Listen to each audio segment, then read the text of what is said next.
Milk comes from cows. Obviously, everyone knows that.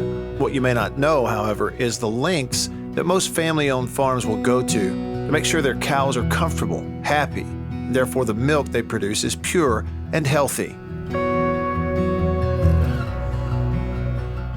Recently, a group of pastry chefs partnered with the Dairy Alliance and got a tour of Ross Dairy Inc. just outside Asheville, North Carolina. I think it's very important. I'm sure you all are getting lots of questions from consumers. I, as a dietitian, get questions all the time about what we're eating, where our food comes from, what farmers are doing, agriculture. It's a hot topic. I have been working for the Dairy Alliance for 15 years. And when I started 15 years ago, I didn't get half of the questions that I have been getting in the past 5 years. North Carolina's got about 150 or 170 dairy farms left. This county's got about 5 or 6 of those. We are kind of a little different setting just because Asheville is so close to here. The Dairy Alliance, a nonprofit funded by dairy families in the Southeast, is spreading the good news that dairy is an essential ingredient to life. Chefs know the key to better food is better ingredients, so this was a chance for pastry chefs to get a closer look at a clean, well-run dairy farm where the best milk products come from. I thought it was a really impressive operation. I grew up on a farm myself, and going to a farm like that was really, like I said, just very impressive because it was so clean and just incredibly sanitary, the entire place. I didn't necessarily have any preconceived notions going into it, just because I've never been to a dairy farm before. Of course, I've seen the opposite end of like photographs leaked online of horrible conditions, and so I was a little apprehensive. Honestly, my first impression was how clean it was. I have watched a ton of like Netflix documentaries on, factory farms and everything, and it was really nice just to see it for myself, like what really went down.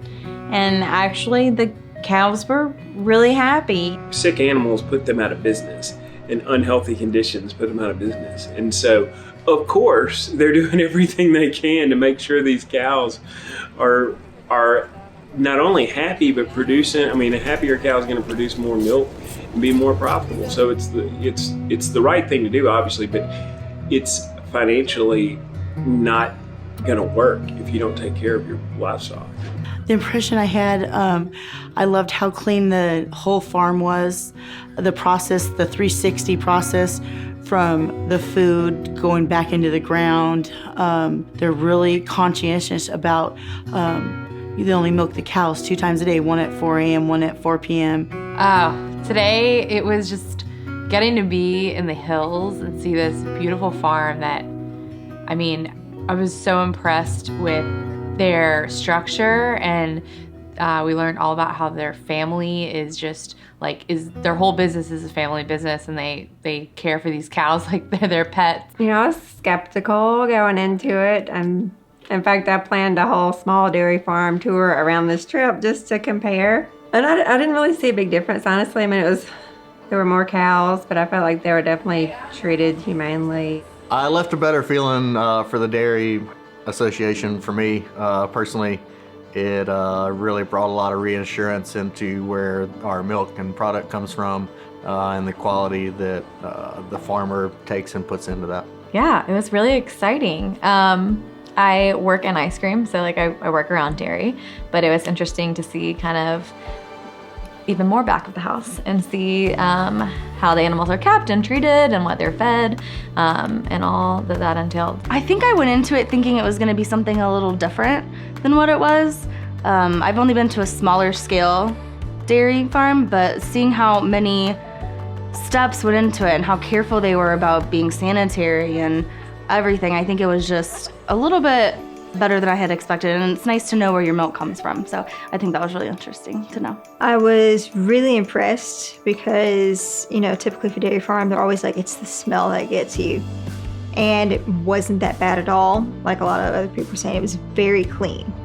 Now, my takeaway from it is I know how much I put into my baked goods, making it everything from scratch. So seeing dairy products and all what goes into them, it kind of adds another element to it, because there's so much more that goes into what already I'm putting into it. After the farm, the milk heads up the road to a local processing plant, Milkco, owned by Ingles Markets, located in Asheville. We're a wholly owned subsidiary of Ingles Markets. Okay, Ingles owns us. Ingles is in 5 states with stores. We're in 14 states. We cover 14 states out of this plant. So we go to the tip down to Miami, we go to Texas, and we go north, about as far as we go as the Baltimore area, north. It's harder to go north with pricing of milk. You can see here, let's give an overview of what we're going to see out in the plant. This is a receiving bay. This is like you saw at the Ross farm, the tanker was loading. This is where they actually come in here, and right here he shows unloading mode. This was another one that's in CIP, what you call clean in place. Everything that leaves here has to be washed that day. The biggest thing I think I learned today was, and it surprised me because I've always had this impression that milk that we drink from the grocery store is pumped full of antibiotics. And to know that that was screened for and milk with antibiotics was rejected from the milk processing facility was a good thing to learn. Oh, well, it makes it a lot easier as a chef knowing who you're getting stuff from and where it comes, or who you're getting stuff from and the care that they take into providing that product for you. And it makes it easier to explain to your customers that you're getting a great product and they don't have anything to worry about. And then here, Mr.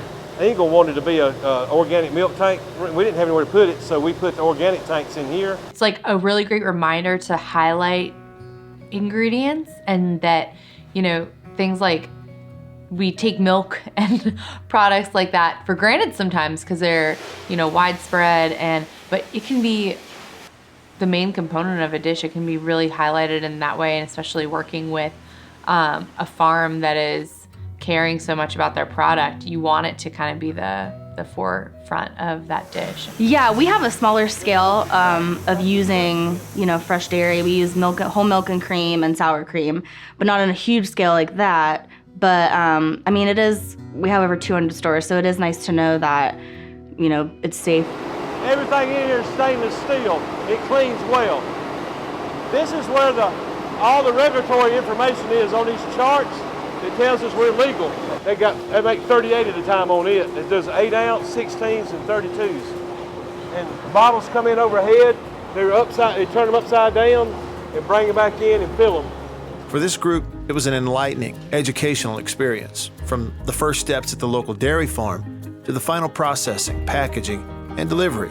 Pastry chefs from all over the Southeast were able to get an up-close look, thanks to the Dairy Alliance. You know, they had new moms and they wanted to milk them separately, and they didn't want us to be in there with them because they were nervous. I thought that was really, like, they were really caring about the well-being of the cow, and so it kind of changed my mind about, you know, going back to drinking milk. And then, yeah, I was definitely pleased visiting because you got to kind of see how well they take care of their animals, how much they love them, what goes into their whole process day to day, and, you know, how much heart goes into it.